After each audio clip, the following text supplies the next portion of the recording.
Rob Tychkowski, Ken Hitchcock has a different approach, like all coaches do, but he's very candid in what his approach is to handling this Oilers team and all of his teams, how they practice or how he's going to deploy his players. What can you tell me about Ken Hitchcock and how he's been so far? It hasn't been very long, obviously. What's Ken Hitchcock like so far, coaching and telling us what he's going to do?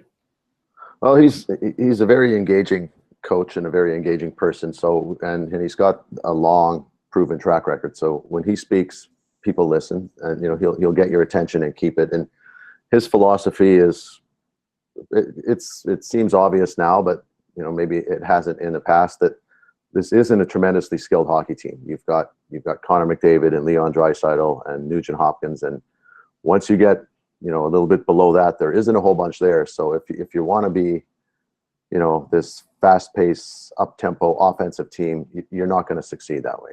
There's a lot of, you have 3 first-line centers and then 9 guys who are third and fourth liners pretty much.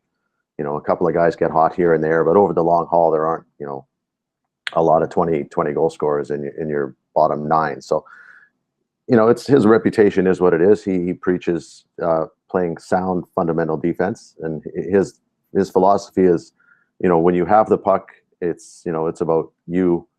When you don't have the puck, it's about us. And don't make mistakes away from the puck. Don't give the other team easy goals.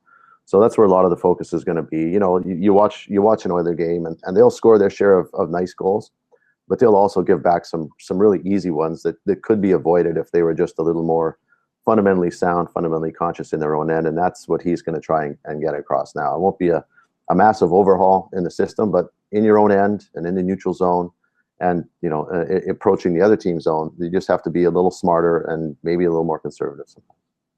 What is the Oilers' reaction, the players' reaction to having Hitchcock as coach?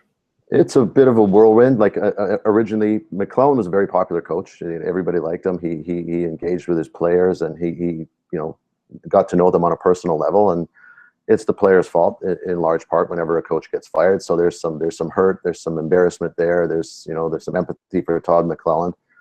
And then on top of that, you have a new guy who comes in with a proven track record, and it's a big shakeup.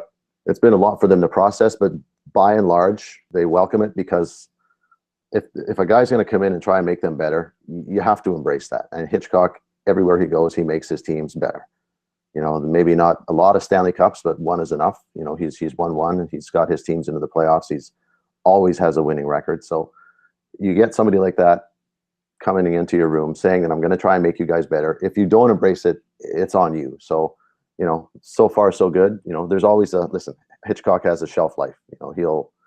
A couple of years of Hitchcock can sometimes be enough for a dressing room, but by that time, he's instilled 2 years worth of those values that can get your team, in playing the right way for a long time.